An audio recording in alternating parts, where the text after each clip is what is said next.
பொன்மனச்செம்மல் புரட்சி தலைவர் எம்ஜிஆர், இதே புரட்சி தலைவி அம்மா இருவரும் தெய்வங்களை வணங்கி இங்கே சிறப்பாக எழுச்சியாக நடைபெற்றுக் கொண்டிருக்கின்ற தேர்தல் பிரச்சார கூட்டத்திலே கலந்து கொண்டு சிறப்பித்துக் கொண்டிருக்கின்ற முன்னாள் அமைச்சர், சட்டப்பேரவை உறுப்பினர், மாவட்ட கழக செயலாளர் அறிவிச்சவர் திரு KP அன்பழகன் அவர்களே,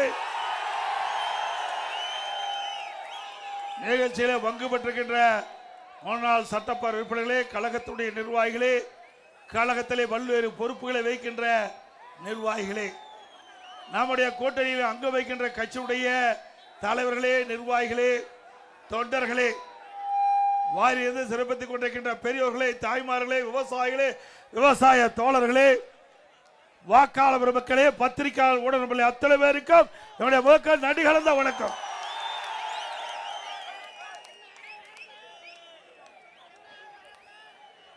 அனைத்து இந்திய அண்ணா திராவிட முன்னேற்ற கழக தலைமையிலே அமைக்கப்பட்ட தேசிய ஜனநாயக கூட்டணியிலே நம்முடைய கழகத்தினுடைய சார்பாக பாலக்கோடு சட்டமன்ற தொகுதியிலே மரியாதைக்குரிய முன்னாள் அமைச்சர் சகோதரர் திரு KP அன்பழகன் MLA அவர்கள் நிறுத்தப்பட்டிருக்கின்றார். அதே போல கழகத்தின் சார்பாக அரூர் சட்டமன்ற தொகுதியிலே கழகத்துடைய வேட்பாளர் திரு V சம்பத்குமார் MLA அவர்கள் நிறுத்தப்பட்டிருக்கின்றோம். பாப்பிரெட்டிப்பட்டி சட்டமன்ற தொகுதியில் கழகத்துடைய வேட்பாளராக திருமதி மரகதம் வெற்றிவேல் அவர்கள் நிறுத்தப்பட்டிருக்கிறார். மரியாதைக்குரிய சகோதரர் KP அன்பழகன் அவர்களுக்கும் திரு V சம்பத்குமார் அவர்களுக்கும் திருமதி மரகதம் வெற்றிவேல் அவர்களுக்கும் இரட்டை சின்னத்திலே வாக்களித்து வெற்றி பெற செய்யுங்கள். நம்முடைய கூட்டணியில் அங்கு வைக்கின்ற மரியாதைக்குரிய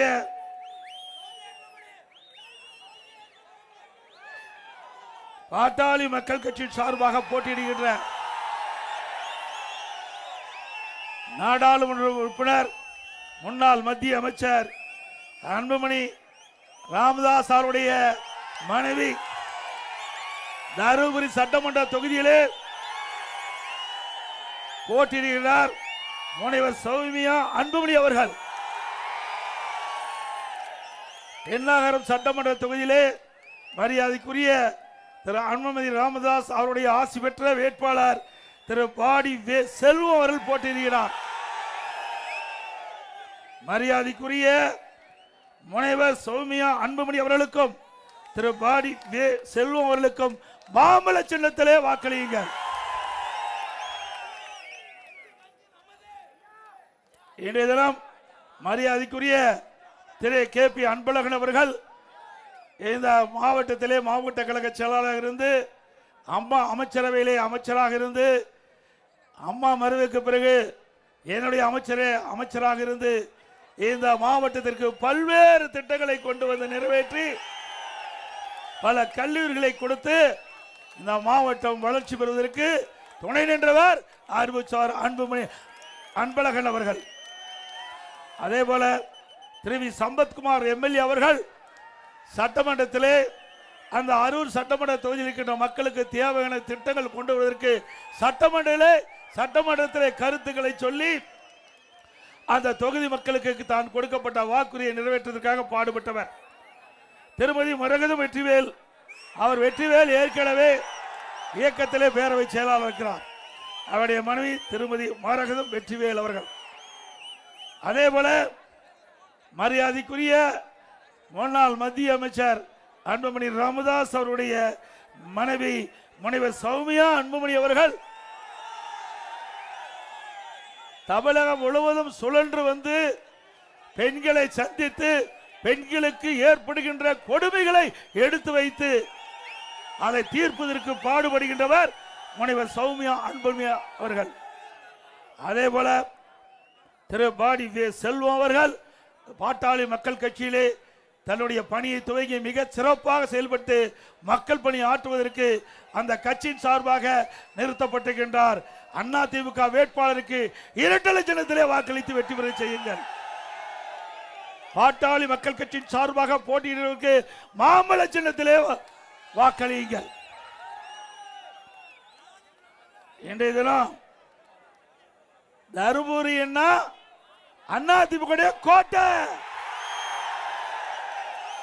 அதிமுகவும் பாட்டாளி மக்கள் கட்சியும் 2021ஆம் ஆண்டு தேர்தலை இணைந்து போட்டியிட்டு 100% வெற்றி பெற்ற மாவட்டம் தருமபுரி மாவட்டம். ஸ்டாலின் அவர்கள் தமிழகத்துடைய முதலமைச்சராக இருக்கலாம், ஆனா தருமபுரிக்கு அதிமுகவும் பாட்டாளி மக்கள் கட்சி தான் ஆண்டது. 2021 மிகப்பெரிய வெற்றியை தந்திருக்கின்றீர்கள் இந்த மாவட்ட மக்கள். அப்பொழுது திராவிட முன்னேற்ற கழகத்திலே இந்த 5 ஆண்டு மக்களோட ஆட்சி, மக்களுக்கு ஏற்படுகிற துன்பங்கள், துயரங்கள், வேதனைகள், எல்லா தரப்பிலிருந்து போராட்டங்கள், விவசாயிகள் போராட்டம், அரசு ஊழியர்கள் போராட்டம், செவிலியர்கள் போராட்டம், தூய்மை பணியாளர் போராட்டம், மருத்துவர்கள் போராட்டம், இப்படி தமிழகம் முழுவதும் போராட்டம் போராட்டம் என்று போராட்டக்களம் நிறைந்த மாநிலம் தமிழ்நாடு. இந்த நேரத்தில் தேர்தல் வந்திருக்குது. இந்த தேர்தலில் 100% அதிமுக பாட்டாளி மக்கள் கட்சி வேட்பாளர் வெற்றி பெறுவார்கள். வெற்றி பெற செய்வீர்களா? திமுக அதனுடைய கூட்டணி டெப்பா செலுக்கின்ற அளவுக்கு செய்வீர்களா? இன்றைக்கு திரு ஸ்டாலின் அவர்கள் ஈரோட்டில் இன்னைக்கு பேசியிருக்கிறார். விந்தையா இருக்குது, ஆச்சரியமா இருக்குது. இன்றைக்கு தமிழ்நாட்டில் பெண்கள் அதிகமாக வேலைக்கு போயிட்டு இருக்காங்களாம், கண்டுபிடிச்சிட்டார். இது ஏற்கனவே தமிழகத்தில் அதிகமாக பெண்கள் வேலை பார்த்துட்டு இருக்காங்க. ஆனா பெண்களுக்கு பாதுகாப்பு இல்லாத ஒரு சூழ்நிலை இந்த ஆட்சியில் தான் நடக்குது. உண்மைதானே? ஆனா ஸ்டாலின் சொல்றாரு, எடப்பாடி பழனிசாமி வேண்டும் என்ற திட்டமிட்டு அவருடைய நல்ல ஆட்சி பொறுத்து கொள்ள முடியாம பெண்களுக்கு பாலியல் சீண்டல் அதிகமாக இருப்பதாக குறை சொல்லுகிறார். திரு ஸ்டாலின் அவர்களே, நாங்கள் குறை சொல்லல, உங்களுடைய புள்ளி விவரம் குறை சொல்லுது. இன்றைக்கு அந்த புழுகு, ஆகாச புழுகு பேசுற ஸ்டாலின், தமிழக அரசின் உங்களுடைய ஆட்சியினுடைய புள்ளி விவரப்படி பெண்களுக்கு பாலியல் துன்புறுத்தும் வழக்குகள் 26,651. நாங்க சொல்லல, ஸ்டாலின் தலைமையில் இருக்கின்ற திராவிட முன்னேற்ற கழக அரசு புள்ளி விவரப்படி 26,651 பேர் இந்த பாலியல் துன்பத்திற்கு ஆளாயிருக்கிறாங்க.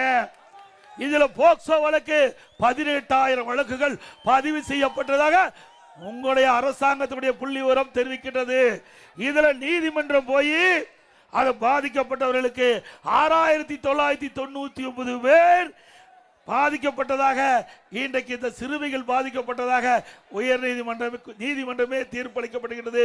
இதே உங்களுடைய சமூகத்துறை அமைச்சர் தூத்துக்குடியில் பேசுகின்ற பொழுது அவர் குறிப்பிடுகிறார், 6,999 போக்சோ வழக்குகள் பதிவு செய்யப்பட்டுள்ளதாகவும் அதற்கு 84 கோடி நிவாரணம் அளிக்கப்பட்டதாகவும் உங்களுடைய சமூகத்துறை அமைச்சர் தெரிவித்திருக்கின்றார்.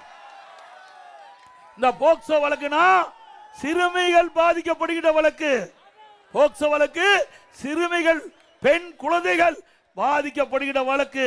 அதில் பாதிக்கப்பட்ட அந்த குழந்தைகள், அதனால் வழக்கு பதிவு செய்யப்பட்டது 6,999. அப்படி இருக்கின்ற பொழுது ஸ்டாலின் வடிகட்டிய பொய்யை பேசிக் கொண்டிருக்கிறார். சாதாரண வடிகட்டல, ஜமக்காலத்தில் வடிகட்டிய பொய்ய பேசிட்டு இருக்கார். தமிழகத்தில் பாலியல் சீண்டலே இல்லையா? தினந்தோறும் பத்திரிகை திறந்தா, ஊடகத்தை பார்த்தா இதுதான் செய்தி. இந்த பாலியல் சீண்டல், சிறுமிகள் பாதிக்கிறாங்க, பெண்கள் பாதிக்கிறாங்க, வயது முதிர்ந்த பாட்டியமா கூட பாதிக்கிறாங்க. இப்படிப்பட்ட வெக்கங்கட்ட ஆட்சியில ஸ்டாலின் ஈரோட்டில் இன்று பேசுகிறார். எடப்பாடி பழனிசாமி வேண்டும் என்று பாலியல் சீண்டல் அதிகமாக தமிழகத்தில் இருப்பதாக பேசி வருகிறார் என்று ஒரு குற்றச்சாட்டை சொல்கிறார். இது உண்மையா? உண்மையாதான் நடக்குது. திமுக அரசாங்கம் வெளியிட்ட புள்ளி அறிப்பு தான் நான் படிச்சுட்டு இருக்கிறேன், சொல்லிட்டு இருக்கிறேன். உண்மைதானே? இன்றைக்கு ஸ்டாலின் சொல்றார், எடப்பாடி பழனிசாமி பாரதிய ஜனதாவுக்கு அடிமையா. நாம் அடிமையா இருக்கிறோமா? நாங்க மட்டுமல்ல, எங்க கூட்டணியில் அங்கம் வைக்கின்ற கட்சி கூட அடிமை கிடையாது. நியாயத்திற்காக போராடுவோம், மக்களுடைய பிரச்சனைக்காக போராடுவோம், தமிழ்நாட்டுக்கு நன்மை பயக்கக்கூடிய திட்டத்திற்கு ஆதரவு கொடுப்போம். தமிழ்நாட்டு மக்களுக்கு எதிராக எந்த வடிவத்திலே வந்தாலும் நாங்கள் அனுமதிக்க மாட்டோம், அதை எதிர்ப்போம். அதுதான் எங்களுடைய நிலைப்பாடு. திரு ஸ்டாலின் அவர்களே, உங்களை போல பூஜா தூக்குற கட்சி அண்ணா திமுக கட்சியில எங்க கூட்டணி கட்சி அல்ல. இன்றைக்கு ஸ்டாலின் எதிர்கட்சியா இருக்கின்ற பொழுது பாரத பிரதமர் சென்னைக்கு வந்த போது கருப்பு பலூன் விட்டார், கருப்பு கொடி பிடித்தார், ஆளுங்கட்சியா வந்தார், முதலமைச்சர் ஆனார். பாரத பிரதமர் சென்னைக்கு வந்த போது வெள்ளை கூடை பிடித்த வேந்தன் ஸ்டாலின். அசிங்கமா இல்ல பேசுறதுக்கு? எத்தனை முறை? 3 முறை சென்னைக்கு அழைச்சிங்க. தமிழ்நாட்டுக்கு வந்தார் திரு மோடி அவர்கள். மத்திய அரசு திட்டம் கலைவாணர் அரங்கில் அந்த நிகழ்ச்சி ஏற்படுத்தியிருந்தார் நம்முடைய முதலமைச்சர் திரு ஸ்டாலின் அவர்கள். அப்பொழுது அடிக்கல் நாட்டப்பட்டு அவருக்கு வரவேற்பு கொடுத்தீங்க, ரத்தன கம்பளம் விரிச்சு வரவேற்பு கொடுத்தீங்க. அப்போ பிரைம் மினிஸ்டருடைய தயவு தேவை. ஆனா வெளியிலே பேசுவது ஒன்று, செயல்படுவது ஒன்று. இப்படி இரட்டை வேடம் போடுகின்ற கட்சி திமுக கட்சி. திமுக தலைவர் திரு ஸ்டாலின் அவர்களே, நாங்கள் எப்பொழுதும் அடிமை கிடையாது. உதாரணத்துக்கு கொண்டு சொல்கிறோம், காவிரி நதிநீர் பிரச்சனை உச்சநீதிமன்ற தீர்ப்பு அளிக்கப்பட்டு விட்டது. அந்த தீர்ப்பை அமல்படுத்த மத்திய அரசு காலம் தாழ்த்தியது. பாரதிய ஜனதாவோடு அண்ணா திமுக கூட்டணி வச்சிருந்தது. பல முறை நாங்கள் எடுத்து சொன்னோம், விரைவாக உச்சநீதிமன்றம் அளித்த தீர்ப்பை நிறைவேற்றுங்கள் என்று. அப்ப நிறைவேற்றல. கூட்டணியில் அங்க வைத்தாலும் தமிழ்நாட்டினுடைய மக்களுடைய நலன் சார்ந்த பிரச்சனை, விவசாயியுடைய பிரச்சனை. நம்முடைய நாடாளுமன்ற 37 பேர் இன்றைக்கு உடனடியாக உச்சநீதிமன்றம் அளித்த தீர்ப்பை நீங்கள் அமுல்படுத்த வேண்டும் என்று கோரிக்கை வச்சு 22 நாட்கள் நாடாளுமன்றத்தை முடக்கிய கட்சி அண்ணா திமுக கட்சி.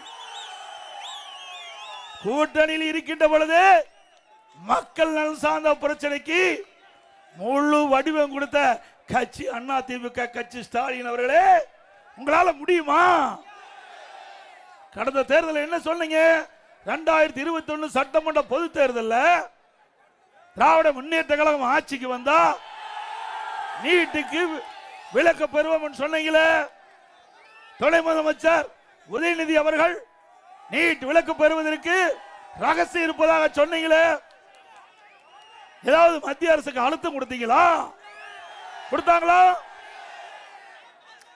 இல்லது நாடாளுமன்றத்தில் உங்களுடைய நாடாளுமன்ற கூட்டணி கட்சி சேர்ந்த நாடாளுமன்ற அழுத்தம் கொடுத்தாங்களா? எப்பொழுது பார்த்தாலும் ஸ்டாலின் பேசுகிறார். 2024 நாடாளுமன்ற தேர்தலில் திமுக கூட்டணியில் அங்க வைக்கின்ற கட்சிகள் 39 இடத்திலும் வெற்றி பெற்று விட்டோம் என்று இன்றைக்கு மம்மதியில் இருக்கிறீங்களே. 39 நாடாளுமன்ற எங்க நாடாளுமன்றத்தில் பெஞ்ச தேய்ச்சிட்டு இருக்கிறீங்களா? நீட்டுக்கு விலக்கு பெறுவதற்கு ஏதாவது குரல் கொடுத்தீங்களா?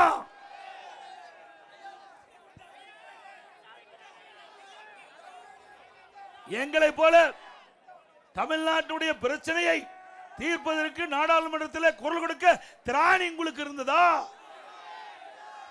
ஒரு நாளாவது நீட்டுக்கு விலக்கு பெறுவதற்கு நாடாளுமன்றத்தில் குரல் கொடுத்து நாடாளுமன்ற அவையை ஒத்திவைக்கின்ற சூழ்நிலையை உங்களால செய்ய முடிஞ்சதா? ஸ்டாலின் அவர்களே, தில்லு திராணி தெம்பு ஒண்ணும் இல்லாத கட்சி திமுக கட்சி. அதோட இன்றைய தினம் இந்த ஆட்சியில எந்த திட்டமும் புதிய திட்டம் எதுவே நிறைவேற்றப்படல. திராவிட முன்னேற்ற கழகம் கொடுக்கப்பட்ட வாக்குறுதி எதுவுமே நிறைவேற்றல. ஆனா அண்ணா திமுக ஆட்சியில நிறைவேற்றப்பட்ட பல திட்டங்களை இந்த நேரத்தில் குறிப்பிட விரும்புகிறேன். பாப்பாரப்பட்டி மற்றும் அதியமான் கோட்டையில் புதிய ரயில்வே மேம்பாலம் கட்டப்பட்டது. தருமபுரி மாவட்டத்தில் வாணியம்பாடி முதல் பள்ளிப்பட்டி வரை புதிதாக 4 வழிச்சாலை அமைக்கப்பட்டது. தருமபுரி மாவட்டம் பாப்பாரப்பட்டியில் தியாகி சுப்பிரமணிய சிவா மணிமண்டபம் மற்றும் நூலகம் கட்டப்பட்டது. பாப்புரெட்டிப்பட்டி, அரூர், பாலக்கோடு பகுதியில் புதிய அரசு கலைக்கல்லூரி, காரிமங்கத்தில் பெண்களுக்கான தனியான மகளிர் கல்லூரி, 4 கல்லூரி இந்த மாவட்ட மக்களுக்கு அளித்த அரசாங்கம் அதிமுக அரசாங்கம். பாலக்கோட்டையில் செயல்படுத்தி வந்த சுயநிதி பாலிடெக்னிக் கல்லூரி அரசு பாலிடெக்னிக் கல்லூரியாக தரம் உயர்த்தப்பட்டது. தருமபுரி மாவட்டம் மட்டலாம்பட்டியில் புதிய அரசு சட்டக் கல்லூரி கொண்டாந்தோம். தருமபுரியில் பெரியார் பல்கலைக்கழகத்தில் முதுகலை விரிவாக்க மையம். மாவட்டம் முழுவதும் புதிய தரம் உயர்ந்த நெடுஞ்சாலைகள், கிராம சாலைகள், இணைப்பு சாலைகள், சிறு சிறு பாலங்கள் கொண்டு வந்தோம். தருமபுரி அரசு மருத்துவக் கல்லூரியில் கூடுதல் படுக்கை செய்து கொடுத்தோம். வத்தல் மலையினை சுற்றுலா தலமாக அறிவித்து சாலை வசதி அளிக்கப்பட்டது. காரிமங்கத்தில் ஆலம்பாடி மாற்றின ஆராய்ச்சி மையம் துவக்கப்பட்டது. புதிதாக ஏரியூர் மற்றும் கடத்தூர் என 2 ஊராட்சிகள் உருவாக்கப்பட்டது. ஒகேனக்கலில் இருந்து காவிரி உபரி நீர் திட்டத்தின் மூலம் மாவட்டத்தில் உள்ள ஏரி, குளம், குட்டை நிரப்புவதற்குண்டான நடவடிக்கை எடுக்கப்படும். இந்த ஆட்சியில் அதிமுக ஆட்சியில கொண்டு வந்த திட்டம் என்ற ஒரே காரணத்திற்காக அரசியல் காழ்ப்புணர்ச்சியின் காரணமா பல திட்டத்தில் கிடப்பில் போட்டிருக்காங்க. அது ஒரு சிலவற்றம். பஞ்சப்பள்ளி சின்னார் அணையில் இருந்து வெளியேறும் உபரி நீரை ஜெர்தலாவ் கால்வாயை 5000 மீட்டரிலிருந்து புதிய கால்வாய் அமைத்து எரணள்ளி ஏரியிலிருந்து புலிக்கரை ஏரி, பேகாரள்ளி ஏரி உட்பட 14 ஏரிகளுக்கு தண்ணீர் கொண்டு வரும் திட்டம் விடியா திமுக ஆட்சியில் ஆமை வேகத்தில் நடக்குது. மீண்டும் உங்க துணையோடு அண்ணா திமுக ஆட்சி வந்த உடனே திட்டம் விரைந்து முடித்து செயல்பாட்டுக்கு வரும். கிருஷ்ணகிரி மாவட்டம் தென்பெண்ணை ஆற்றிலிருந்து வெள்ளக்காலங்களில் வரும் உபரி நீரை இணையக்கோள் அணைக்கட்டின் வலதுபுறம் இடதுபுறத்திலிருந்து புதிய வழக்கு கால்வாய் அமைத்து கிருஷ்ணகிரி மற்றும் தருமபுரி மாவட்டங்களில் வறட்சியான பகுதியில் உள்ள ஏரிகளுக்கு நீர் வழங்கும் திட்டம் அதிமுக ஆட்சியிலே டெண்டரப்பட்டு 3 ஆண்டு ஆகியும் இதுவரை 25 பணிகள் தான் நிறைவேற்றப்பட்டுகிறது. எஞ்சிய பணிகள் வேண்டுமென்றே திட்டமிட்டு காலதாமம் செஞ்சுட்டு வராங்க. மீண்டும் அதிமுக ஆட்சி வந்த உடனே இந்த பணி விரைவுபடுத்தப்பட்டு பயன்பாட்டுக்கு வரும். அழியாளம் அணைக்கட்டிலிருந்து வலதுபுற கால்வாயிலிருந்து புதிய கால்வாய் அமைத்து பாலக்கோடு தூள்செட்டி ஏரிக்கு அதிமுக ஆட்சியில் பணிகள் டெண்டர் விடப்பட்டும் இதுவரை தொடங்கல. அதிமுக ஆட்சி உடனே இந்த திட்டம் நிறைவேற்றப்படும். அரூர் ஈச்சம்பாடி அணைக்கட்டிலிருந்து பொதியின் பள்ளம் அணைக்கட்டிற்கு நீரேற்றும் குழாயின் மூலம் நீரேற்றும் திட்டத்திற்கு 66 ஏரிகளுக்கு தண்ணீர் கொண்டு செல்லும் திட்டத்திற்கு அதிமுக ஆட்சி காலத்தில் அரசாணை வெளியிடப்பட்டது. இந்த ஆண்டுல இந்த ஆட்சியில கிடப்புல போட்டாங்க. மீண்டும் அதிமுக ஆட்சி வந்தவுடன் இந்த திட்டம் தொடங்கப்பட்டு நிறைவேற்றப்படும். பாலக்கோட்டையில் வேளாண்மை பட்டக்கல்லூரி அமைக்க அரசாணை பிறப்பிக்கப்பட்டது. விடியா திமுக ஆட்சியில் அரசாணை ரத்து செய்யப்பட்டிருக்குது. மீண்டும் அதிமுக ஆட்சியுடன் இந்த திட்டம் நிறைவேற்றப்படும். தருமபுரி வருவாய் கோட்டத்தில் பாலக்கோடு புதிய வருவாய் கோட்டம் அமைக்கும் திட்டத்தை விடிய அரசு கிடப்பில் போடப்பட்டுள்ளது.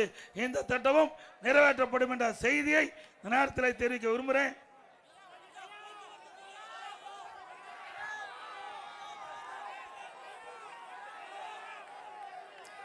இதே போல அதிமுக ஆட்சி மலர்ந்தவுடனே அதிமுக சார்பா பல அறிவிப்புகள் வெளியிட்டோம். முக்கியமான அறிவிப்புகள் சிலவற்றை இந்த தேர்தல் பிரச்சார கூட்டத்தின் வாயிலாக தெரிவிக்கிறேன்.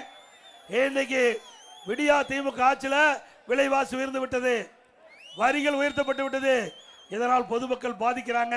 அந்த பாதிப்பிலிருந்து விடுவிக்க ஒவ்வொரு குடும்ப அட்டைதாருக்கும் 10,000 ரூபாய் உதவித்தொகை வழங்கப்படும். தற்போது குடும்ப தலைவிக்கு 1000 ரூபாய் கொடுக்குறாங்க, அது 2000 ரூபாயை உயர்த்தி வழங்கப்படும்.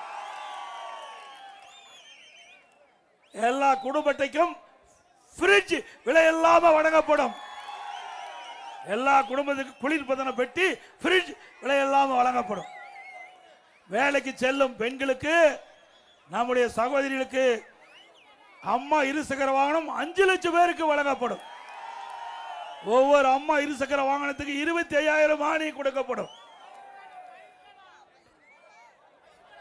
எல்லா குடும்பத்திற்கும் வாடகைக்கு 3 கேஸ் சிலிண்டர் விலை இல்லாமல் வழங்கப்படும். ஒவ்வொரு ஆண்டும் தைப்பொங்கல் அன்று பொங்கல் தோப்பு கொடுப்போம். அதோட பொங்கல் பரிசு 1000 ரூபாய் வழங்கப்படும். ஒவ்வொரு ஆண்டும் தீபாவளி என்று நம்முடைய பெண்களுக்கு அற்புதமான பட்டுப்புடவை வழங்கப்படும். தற்போது நகர பேருந்தில் மகளிருக்கு தான் கட்டணம் இல்லாம வசதி இருக்குது. அதிமுக ஆட்சி வந்த உடனே ஆண்களுக்கும் நகர பேருந்தில் கட்டணம் இல்லாம பயணம் செய்யும். அதே போல ரேஷன் கடையில் விலையெல்லாம் அரிசி கொடுத்துட்டு இருக்கிறோம். அதிமுக ஆட்சி வந்த உடனே இனி ரேஷன் கடையில் பருப்பு விலை இல்லாம கொடுக்கப்படும், எண்ணெய் விலை இல்லாம கொடுக்கப்படும். அதே போல நகர பகுதியில் சாலை ஓரமாக கடை வைத்து, சிறு கடை வைத்து வியாபாரம் செய்கிறவர்கள் கூட்டுறவு சங்கத்தில் வாங்கிய கடன் தள்ளுபடி செய்யப்படும். மாற்றுத்திறனாளிகள் கூட்டுறவு சங்கத்தில் வாங்கிய கடன் தள்ளுபடி செய்யப்படும். விவசாய பருவடி மக்கள் தொடக்க வேளாண் கூட்டுறவு சங்கத்தில் வாங்கிய பயிர்க்கடன் தள்ளுபடி செய்யப்படும்.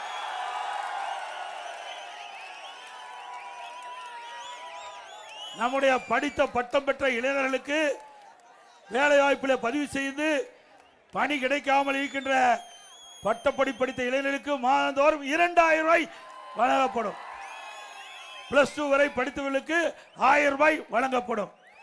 அதுபோல அம்மா இல்ல திட்டம், அந்த திட்டத்தின் மூலமாக கிராமத்தில் இருக்கின்ற ஏழைகள், நகரத்தில் இருக்கின்ற ஏழைகள், வீடு இல்லாதவர்களுக்கு அற்புதமான காங்கிரீட் வீடு கட்டி கொடுக்கப்படும். அதோட பட்டியலின மக்கள், அவர்கள் குடும்பத்தில் இருக்கின்றவர்கள் வயது வந்து திருமணமாகி தனி குடித்தனம் போய்கிறவர்களுக்கு அவர்களுக்கு தனியாக இடமாகி அற்புதமான காங்கிரீட் வீடு அந்த மக்களுக்கு கட்டி கொடுக்கப்படும். அதே போல இன்றைக்கு மத்திய அரசாங்கம் அறிவிக்கப்படுகின்றது, எல்லா மாநிலத்திலும் ஜாதி வாரி கணக்கெடுப்பு எடுக்கப்படும் என்ற அறிவிப்பை வெளியிட்டிருக்கின்றது. அதை தமிழகத்திலே நடைமுறைப்படுத்தப்படும். ஜாதி வாரி கணக்கெடுப்பு தமிழகத்திலே நடைமுறைப்படுத்தப்படும். அதே போல திராவிட முன்னேற்ற கழகம் 2021 சட்டமன்ற பொதுத் தேர்தலின் போது பல முக்கிய அறிவிப்புகள் இதுவரை நிறைவேற்றப்படல. பெட்ரோல் டீசல் விலை குறைக்கிறாங்க, குறிச்சாங்களா? மாதந்தோறும் கேஸ் சிலிண்டருக்கு மானியம் 100 ரூபாய் கொடுக்கறாங்க, கொடுத்தாங்களா? கல்விகள் ரத்து பண்ணாங்களா? அதே போல 100 நாள் வேலை திட்டத்தை 150 நாளா உயர்த்தினாங்களா? நாங்க தொடர்ந்து மத்திய அரசுக்கு அழுத்தம் கொடுத்ததின் காரணமாக மத்திய அரசாங்கம் 100 நாள் வேலை திட்டத்தை 125 நாளா உயர்த்தப்பட்டுகிறது. அதிமுக ஆட்சிக்கு உடனே 125 நாள் வேலை திட்டத்தை 150 நாளாக உயர்த்தப்படும்.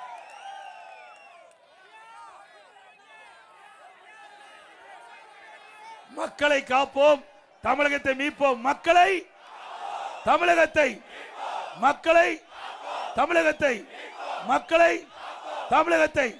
ஸ்டாலின் மாடல் அரசு, ஃபெயிலியர் மாடல் அரசு. Bye bye Stalin. நன்றி, வணக்கம்.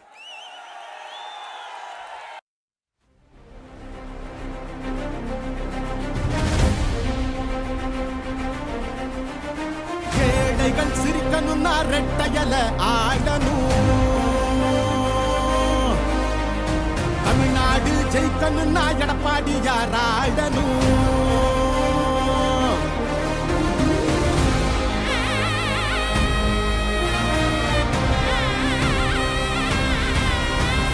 புரட்சி தலைவர் வழி எங்க எடப்பாடியார், சிரிச்சு பேசுகிற தலைவனு வேறையார்.